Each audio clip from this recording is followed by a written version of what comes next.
السلام علیکم. آج دا جرنلسٹ کٹ میں ہوں رئیسہ فاطمہ اور میرے ساتھ ہیں سینئر تجزیہ کار سجاد انور صاحب. السلام علیکم. جی وعلیکم السلام. کیسی ہیں آپ؟ ٹھیک ہے سر, اللہ کا شکر, بالکل ٹھیک ہوں. سر, پیپلز پارٹی اور PMLN کی لڑائی تو بڑھتی چلی جا رہی ہے. بلاول بھٹو زرداری صاحب نے کچھ ہی روز پہلے کہا تھا کہ کبھی یہ پاؤں پکڑتے ہیں, کبھی یہ گردن پکڑ لیتے ہیں, اور کل وہ خواجہ آصف صاحب پر بہت زیادہ برہم تھے اور نون لیگ کے وزراء کو بھی انہوں نے نشانہ بنایا. اور اسٹیبلشمنٹ کی جہاں تک بات ہے وہ دونوں سے ناراض ہے, اور یہ خبریں آ رہی ہیں کہ جولائی میں بڑی تبدیلیوں کا بھی امکان ہے. تو جو اسٹیبلشمنٹ کا ان کے ساتھ لینا دینا ہے وہ ان کی آپس کی لڑائی کی وجہ سے ناراض ہے یا پھر الگ الگ وجوہات کی بنا پر ناراض ہے؟ کیا اصل مسئلہ کیا ہے اس وقت؟ دیکھیں, دونوں الگ الگ پارٹیاں ہیں. ان میں تلخی تو کئی مہینوں سے جاری ہے جو زیر زمین تھی, کیونکہ جس طریقے سے آپ نے دیکھا ہوگا پچھلے 4-5 مہینوں سے جو بلڈ اپ ہو رہا تھا کہ پیپلز پارٹی کے ساتھ یہ ہو جائے گا, وہ ہو جائے گا, نئی ترامیم لائی جا رہی ہیں, 28ویں ترمیم, اور کچھ مسلم لیگ نون کے وزراء 28ویں ترمیم کے بارے میں بتا بھی رہے تھے کھول کے کہ یہ ہوگا. رانا ثناء اللہ جس طریقے سے بے نظیر انکم سپورٹ پروگرام کو ہٹ کر رہے تھے, یا باقی چیزوں کو, NFC کے بارے میں کہہ رہے تھے کہ وفاق کے پاس پیسے نہیں ہیں, وفاق کنگال ہو گیا ہے, بہت سارے ادارے جو ہیں وہ واپس اب وفاق کو ملنے چاہیے. یہ وہ ایک پورا نیریٹو بنایا گیا تھا مسلم لیگ نون کی طرف سے. پیپلز پارٹی سمجھتی تھی کہ یہ اس معاہدے کے ساتھ ناانصافی ہے جو معاہدہ اتحاد بناتے وقت کیا گیا تھا پیپلز پارٹی کی طرف سے. پیپلز پارٹی یہ سمجھتی تھی کہ دیکھیں اس میں نا بنیادی فرق ہے دونوں جماعتوں میں. اختلافات پھر وہیں سے نکلتے ہیں نیچے باٹم لائن سے. فرق یہ ہے کہ جو اسٹیبلشمنٹ چاہ رہی ہے آنے والے وقت میں, یا عاصم منیر صاحب کا جو ایجنڈا ہے یا ان کی جو ٹیم کا ایجنڈا ہے کہ جس طریقے سے وہ سمجھتے ہیں کہ اس ملک کو ٹھیک کیا جا سکتا ہے, وہ ان کے نزدیک ٹھیک ہے یا غلط ہے وہ تو ہسٹری نے فیصلہ کرنا ہے. لیکن وہ اس پہ بلیو کرتے ہیں کہ جناب یہ جو 18ویں ترمیم ہے یہ ختم ہونی چاہیے, NFC ریویو ہونا چاہیے, پانی کے معاملے میں جو 93 کا فارمولہ ہے وہ بھی ختم ہونا چاہیے, چولستان کو آباد ہونا چاہیے, فلاں ہونا چاہیے. ان کا ایک لمبا چوڑا ایجنڈا ہے. مسلم لیگ نون اس ایجنڈے کے راستے میں رکاوٹ نہیں بنتی, حالانکہ کئی چیزوں پہ مسلم لیگ نون کو اختلاف بھی ہے, لیکن وہ وقتی طور پہ چونکہ وہ اسٹیبلشمنٹ کے ساتھ پارٹنرشپ میں ہے, فیڈرل گورنمنٹ ہے ان کے پاس, تو وہ کئی جگہ پہ جب اختلاف ان کو ہوتا بھی ہے تو وہ اس کا اظہار نہیں کرتے. وہ کیا کرتے ہیں کہ وہ چونکہ پیپلز پارٹی کھل کے بولنا شروع کر دیتی ہے ان چیزوں پہ, تو وہ پیپلز پارٹی کے جو انکار ہوتے ہیں ان کو بنا کے اس کے اندر سے ایک راستہ بنا کے اسٹیبلشمنٹ کو کہتے ہیں کہ جناب جب تک اتفاق رائے نہیں ہوتا تب تک یہ چیزیں پھر پینڈنگ کر لیتے ہیں. یعنی کہ مرضی ہوتی ہے ان کی پینڈنگ کرنے کی, لیکن وہ بہانہ پیپلز پارٹی کا بنا لیتے ہیں. پیپلز پارٹی یہ کہتی ہے کہ جناب آپ جب یہ موجودہ ڈسپنسیشن بنی تھی جس میں پیپلز پارٹی اور مسلم لیگ نون کا معاہدہ ہوا تھا نئی شراکت اقتدار کا فروری 24 کے الیکشن کے بعد, دنیا تو یہ کہتی ہے نا کہ اسٹیبلشمنٹ نے PTI کو ہرا کے ان دونوں جماعتوں کی حکومت بنوائی, لیکن ان دونوں جماعتوں نے آپس میں ایک معاہدہ بھی کیا تھا. اور اسٹیبلشمنٹ جو اس وقت چاہتی تھی, اب تو خبریں بھی سامنے آ گئی ہیں کہ وہ تو زرداری صاحب کو صدر نہیں بنانا چاہ رہی تھی اسٹیبلشمنٹ, لیکن وہ معاہدہ جو زرداری صاحب نے بریک کیا تھا مسلم لیگ نون کے ساتھ مل کے, اس کا وہ حصہ تھا. ان کو اناؤنس کرنا پڑا تھا کہ زرداری صاحب پریزیڈنٹ ہوں گے. زرداری صاحب پریزیڈنٹ بنے, ان کو آئینی عہدے لیے, بلاول بھٹو نے حکومت جوائن نہیں کی. اس وقت بھی ایک پریشر تھا. بعض رپورٹرز یہ کہتے تھے کہ یہ کیسے ہو سکتا ہے کہ اسٹیبلشمنٹ تو ضامن ہے اس سارے نظام کی, تو پیپلز پارٹی کیسے سلاٹس نہیں لے گی. لیکن اب تک انہوں نے نہیں لیے سلاٹس. اور لوگ کہتے تھے کہ جب یہ ٹاکس ہو رہی تھیں ایران امریکہ کی کہ پیپلز پارٹی لوز کر گئی, آج اگر ان کا وزیر خارجہ ہوتا یا بلاول ہمسیلف بیچ میں ہوتا تو ان کو کچھ وہ ملتا. لیکن بلاول بھٹو کی نظر پالیٹکس پہ تھی. وہ جس طریقے سے اگر آج وہ وزیر ہوتا تو وہ گلگت بلتستان کے الیکشن میں جا کے کیمپین نہیں کر سکتا تھا جی، کیونکہ پرائم منسٹر نہیں جا سکے وہاں پہ, کوئی وزیر اعلیٰ مریم صاحبہ نہیں جا سکیں وہاں, میاں نواز شریف صاحب کو ایک دن کے لیے جانا پڑا, وزراء بھی کھول کے وہاں پہ کیمپین نہیں کر سکے کیونکہ بندش ہوتی ہے, اگر آپ کے پاس پولیٹیکل آفس ہے تو آپ کیمپین نہیں کر سکتے اگر سرکاری آفس ہے آپ کے پاس. تو بلاول بھٹو نے اس کا فائدہ اٹھایا اور گلگت بلتستان میں جو ایک بڑی کامیابی حاصل کی جو کہ ان ایکسپیکٹڈ تھی, وہاں پہ بھی اسٹیبلشمنٹ مسلم لیگ نون سے اس وجہ سے ناراض تھی کہ ہم نے آپ کو 3 سیٹوں سے اٹھا کے 9 سیٹوں پہ لے گئے ہیں, ہم نے 0 سے استحکام پارٹی کو اٹھا کے 7 سیٹوں پہ لے گئے, ابھی بھی آپ گورنمنٹ نہیں بنا رہے اور گورنمنٹ آپ نے پیپلز پارٹی کو دے دی ہے. وجہ وہ معاہدہ ہے جو مسلم لیگ نون اور پیپلز پارٹی کے درمیان ہے. جب مسلم لیگ نون ڈیویٹ کرنے کی کوشش کرتی ہے اس معاہدے سے تو وہ پھر بلاول بھٹو کو کہنا پڑتا ہے نا کہ یہ کبھی پاؤں پکڑتے ہیں کبھی گردن پکڑتے ہیں. تو مسلم لیگ نون کے لیے اسٹیبلشمنٹ کو مطمئن کرنا ایک الگ مسئلہ ہے اور پیپلز پارٹی کو مطمئن کرنا الگ مسئلہ ہے. جو اسٹیبلشمنٹ ہے وہ مسلم لیگ نون سے اس لیے ناراض ہوتی ہے کئی موقعوں پہ, وہ کہتے ہیں جناب کہ آپ ہمارے ایجنڈے کو اپنے پولیٹیکل نیریٹو کا حصہ کیوں نہیں بناتے, آپ کمپرومائز کیوں کر لیتے ہیں سیاسی طور پہ پیپلز پارٹی کے ساتھ, آپ اگریسولی اس ایجنڈے کو فالو کیوں نہیں کرتے. وہ یہ بھی کہتے ہیں کہ آپ کو ہم نے ایج دیا ہوا ہے پنجاب میں پی ٹی آئی کے اوپر, آپ پی ٹی آئی کے خلاف ایک نیریٹو بنانے میں کامیاب کیوں نہیں ہو رہے. یہ 2 طرح کے ان کو گلے ہیں مسلم لیگ نون سے. اسی لیے وہ کئی دفعہ اپنے کچھ لوگوں کے ذریعے خبریں بھی چلوا لیتے ہیں کہ سسٹم جو ہے وہ خوش نہیں ہے شہباز شریف صاحب کے جو کنڈکٹ ہے اس سے. تو سوال یہ ہے کہ جب شہباز شریف صاحب کو فرصت ہی نہیں ہے آپ کو خوش رکھنے کے علاوہ, یا وہ نہیں, شہباز شریف صاحب تو انچ ٹو انچ آپ کی مرضی کے مطابق چل رہے ہیں, تو جب وہ آپ کی مرضی کے مطابق چلیں گے تو پھر وہ سیاسی نیریٹو بنانا, ایک انڈیپینڈنٹ سیاسی نیریٹو بنانا مشکل ہو جاتا ہے. تو اس لیے آپ سارا بوجھ جو ہے وہ مسلم لیگ نون پہ نہیں ڈال سکتے. اپنے کچھ اسٹیبلشمنٹ کو بھی چاہیے کہ ان کے خواہشات بھی تو کچھ غیر حقیقی یا غیر عملی ہیں جو کہ پاسبل نہیں ہوتے, جو آئیڈیلسٹک ہیں. تو اس وجہ سے وہ مسلم لیگ نون سے ناراض ہے. پیپلز پارٹی سے اس لیے ناراض ہیں, وہ سمجھتے ہیں کہ یہ ہر چیز میں کباب کی ہڈی بن جاتی ہے. ہم جو سوچتے ہیں, جو بھی چیز سوچتے ہیں, نہریں نکالنے کا تھا یہ رکاوٹ بن گئے, این ایف سی میں یہ رکاوٹ بن گئے, نئے صوبوں میں یہ رکاوٹ بن گئے. ناراض بیسکلی اسٹیبلشمنٹ دونوں سے ہے, لیکن پریفر وہ پی ایم ایل این کو کرتی ہے, پھر مجبوری ہے ان کی پریفرنس مسلم لیگ نون ہے کیونکہ ان کے ساتھ ان کے ایڈیولوجیکل اختلافات ہیں نہیں یا کم ہیں, تھوڑے ہیں, اور سب سے زیادہ ان کو غصہ پیپلز پارٹی پہ ہے. لیکن پیپلز پارٹی کے پاس نمبر ہے اس وقت اس طرح کا کہ اس کو آپ اکاموڈیٹ کیے بغیر آگے نہیں بڑھ سکتے. اچھا ٹھیک ہے, یہ تو ہو گئی ان دونوں پارٹیز کی بات, لیکن آزاد کشمیر میں ان دونوں پارٹیز کی جو آپس کی لڑائی ہے وہ کس طرح سے ریفلیکٹ ہوگی, کیونکہ میں صبح ہی ایک خبر دیکھ رہی تھی کہ بلہ واپس مل گیا ہے پی ٹی آئی کو, اور پی ٹی آئی بھی وہاں پہ کیمپین کر سکتی ہے. تو آزاد کشمیر کے جو آنے والا الیکشن ہے 27 جولائی کو, وہ کس کے حق میں ہوگا؟ دیکھیں, آزاد کشمیر کا الیکشن اس دفعہ بہت انٹرسٹنگ ہونے جا رہا ہے.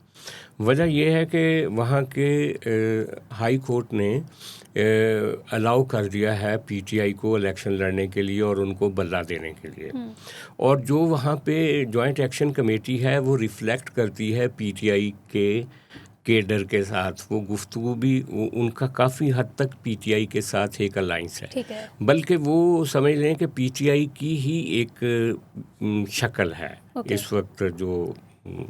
تو اس لیے یہ جو فیصلہ کرنے والے لوگ ہیں یا اسٹیبلشمنٹ ہے, ان کے سامنے ایک بہت بڑا سوال پیدا ہو گیا ہے کہ وہ کیسے جا کے پٹیشن دائر کریں گے, اس کے خلاف ریٹ کریں گے اور ان کا بلہ واپس کروائیں گے. یہ کوشش ہوگی آنے والے دنوں میں.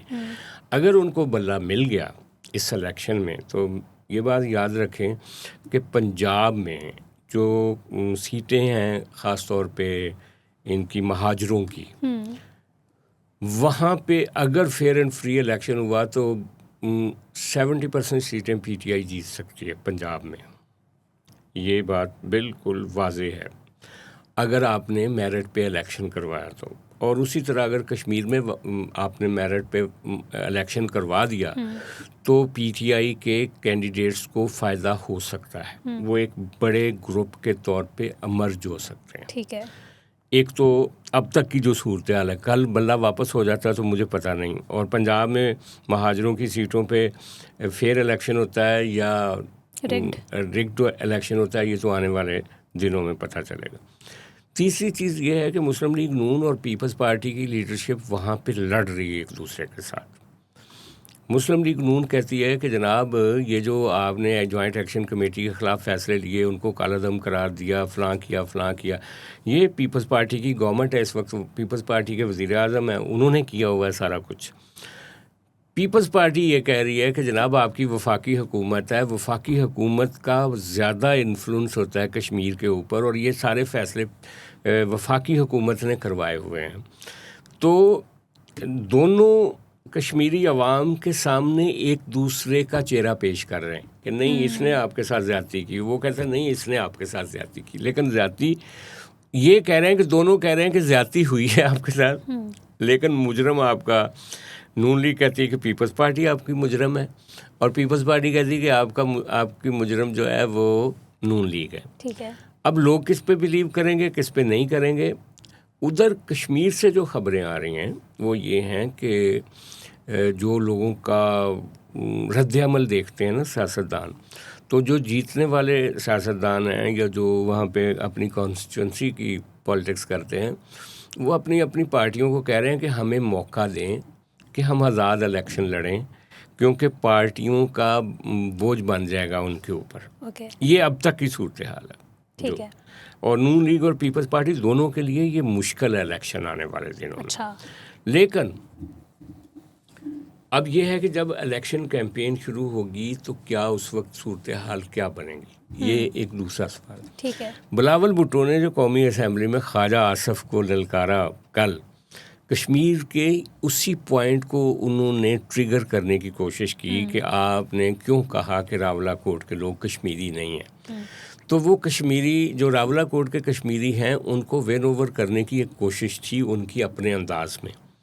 اب جب کیمپین شروع ہوگی تو وہ کس طرح سے دونوں پارٹیاں اپنا نیریٹو بیچیں گی کشمیری ناراض ووٹر کو اپنانے کے لیے، یہ اگلے 1 مہینے میں ہوگا. ٹھیک ہے. اور ابھی ڈسائزونیس مطلب دونوں پارٹیاں انڈیسائزو اتنی ہیں کہ نون لیگ نے تو اپنے ٹکٹ جاری کر دیے ہیں، لیکن وہ بھی ابھی کچھ سیٹوں پہ ری ایڈجسٹ کریں گے. 5 تاریخ تک آپ نے ٹکٹ جاری کرنے ہیں. پیپلز پارٹی نے ابھی تک اپنے کینڈیڈیٹ اناؤنس نہیں کیے، اور پیپلز پارٹی کے اوپر یہ بھی بوجھ ہے کہ اس وقت کی حکومت جو ہے آزاد کشمیر میں وہ پیپلز پارٹی کی ہے. تو لوگ ان سے اگر اکتائے ہوئے ہیں تو وہ پیپلز پارٹی کو ووٹ نہیں دیں گے یا دیں گے. اب یہ جادوگری ہے بلاول بھٹو کی الیکشن کیمپین کی کہ وہ کیسے کنورٹ کرتے ہیں. جیسے انہوں نے گلگت بلتستان میں ان ایکسپیکٹڈ رزلٹ دیے، وہ لوگوں کی نبض کے مطابق بات کرنے کی ان کو وہ سٹائل آ گیا ہے. ان میں کافی سال گزار لیے بلاول بھٹو نے. پچھلے 10-15 سالوں میں 2007 میں وہ یا 8 میں وہ بنے تھے چیئرمین پیپلز پارٹی کے. تو اب کتنے سال ہو گئے ہیں؟ 10 سال، ایک ہو گیا 18 تک. تو اگلے 18 سال، تو 18 سال میں تو بچہ بھی بالغ ہو جاتا ہے. تو اب وہ بڑی ایک اگریسو پالیٹکس کرتے ہیں، پارلیمنٹ میں بولتے ہوئے بھی بڑا مختلف دکھائی دیتے ہیں. الیکشن کیمپینز آپ کی اچھی اپنی کر رہے ہیں. فاطمہ ساتھ آصفہ بھٹو بھی جائیں گی. کشمیر میں ان کی پارٹی کا سٹرکچر تو ہے اچھا، لیکن چیلنج بھی بہت بڑا ہے. اب دیکھنا ہے کہ وہ اس چیلنج کو اپرچونٹی میں کیسے بدلتے ہیں. مسلم لیگ نون کی حکومت وفاقی حکومت ہے، ان کے پاس بھی بہت بڑے لیوریجز ہیں، بہت کچھ دے سکتے ہیں وہ کشمیر کے لوگوں کو. وہاں ان کی تنظیم بھی اچھی ہے. شاہ غلام قادر صاحب پریزیڈنٹ ہے وہاں پہ، وہ بڑے افیکٹو پولیٹیکل ورکر ہیں.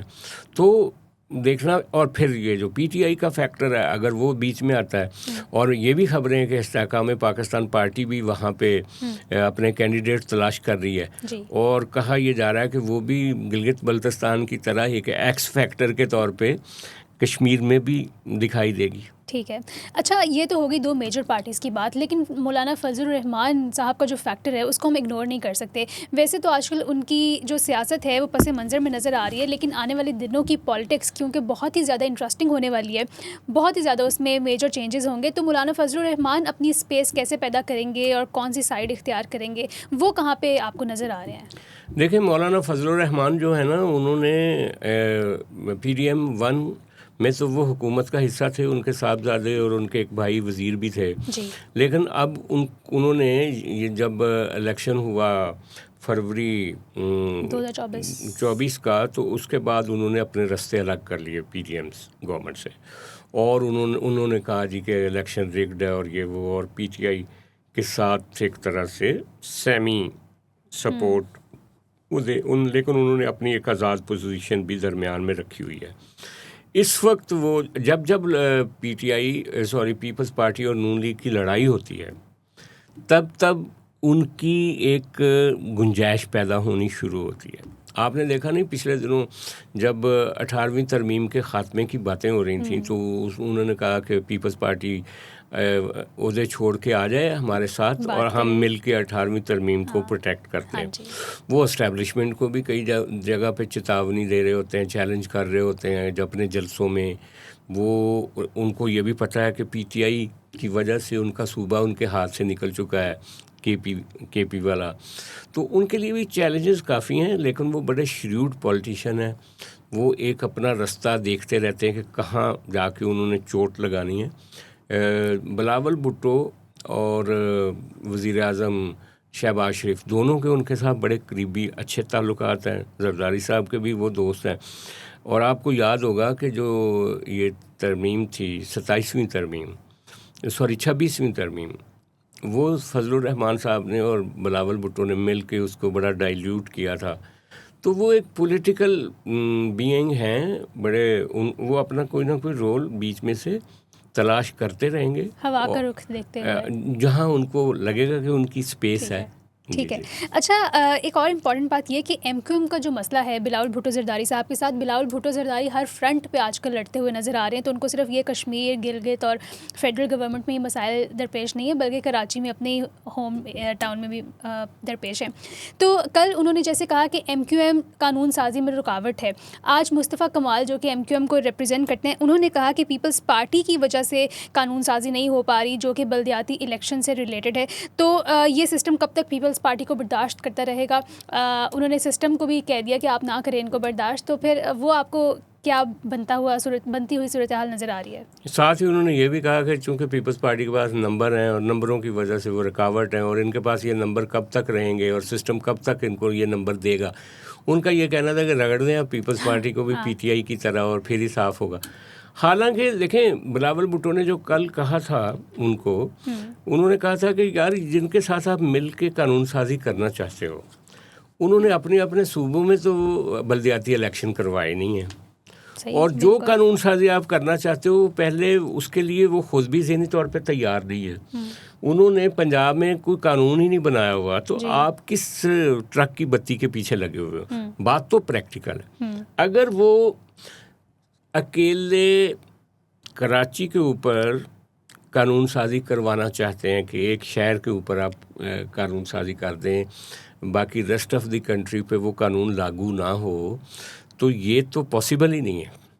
اگر آپ نے کانسٹیٹیوشن میں امینڈمنٹ کروانی ہے تو وہ تو پھر سارے صوبوں پہ لاگو ہونی چاہیے نا, اور پھر آپ کو صوبوں کا وہ اختیار واپس لینا پڑے گا وفاق کو, جس کے تحت وہ اپنے بلدیاتی ڈھانچوں کو بنانے میں آزاد ہیں. تو یہ ایک ترمیم کافی بڑی ترمیم ہوگی, یہ کوئی چھوٹی ترمیم نہیں ہوگی. اور بلاول بھٹو یہ کہتا ہے کہ یہ نون لیگ نے ترمیم آپ کی نہیں کرنی, انہوں نے آپ کو ٹرک کی بتی کے پیچھے لگایا ہوا ہے. اور ایم کیو ایم کو سوٹ کرتا ہے وہاں پہ کہ وہ پیپلز پارٹی پہ الزام لگاتی رہے, کیونکہ پیپلز پارٹی ان کی امیجیٹ مخالف ہے صوبے میں, اور مسلم لیگ نون ان کی مدد کرتی ہے یا نہیں کرتی, ان کو کوئی پرابلم نہیں ہے MQM کو, کیونکہ انہوں نے گورنمنٹ میں تو رہنا ہے, وہ چھوڑ کے تو جا نہیں سکتے.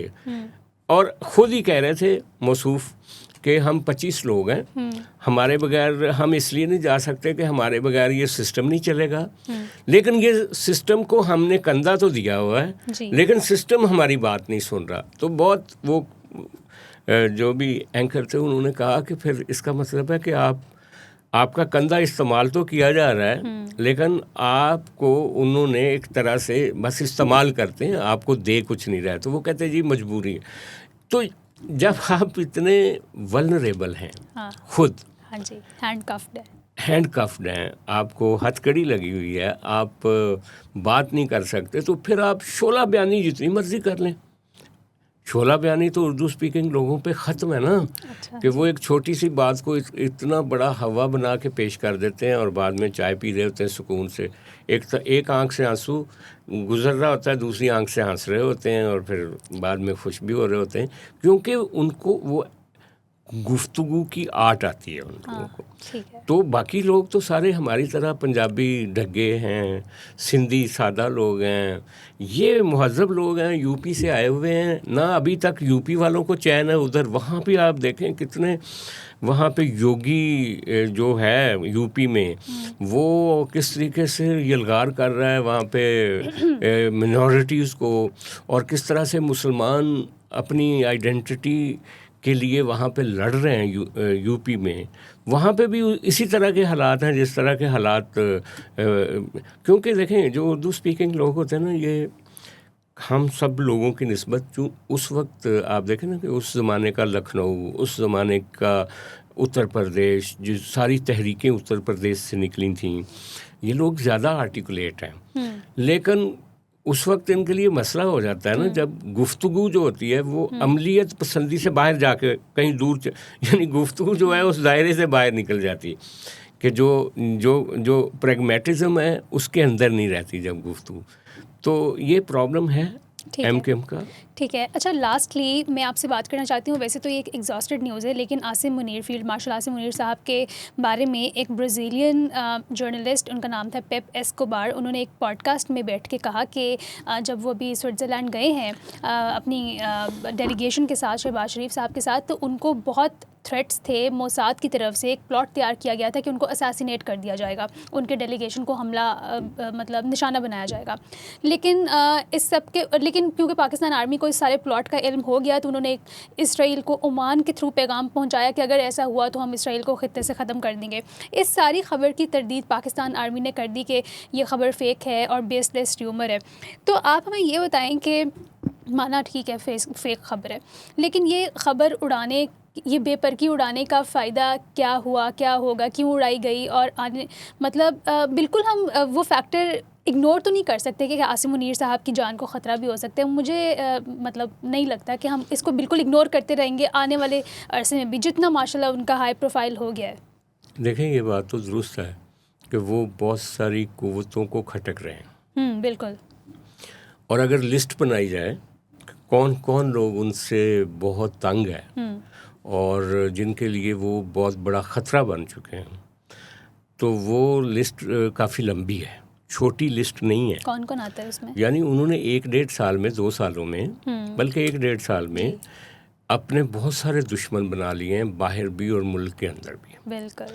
اگر آپ اس لسٹ کو دیکھیں تو اس میں انڈیا صفحے اول پہ ہے. اوکے. نمبر 2 پہ اسرائیل ہے, اور دونوں کے آپس میں بھی اچھے تعلقات ہیں, دونوں ہیں, آپس میں اتحادی ہیں. ہاں جی. نمبر 3 جو نئے دشمن بنے ہیں, ایک TTP ہے پاکستان میں, ایک TTA ہے افغانستان کی گورنمنٹ. یہ بھی اس وقت سیدھے آمنا سامنا لڑائی میں ہے.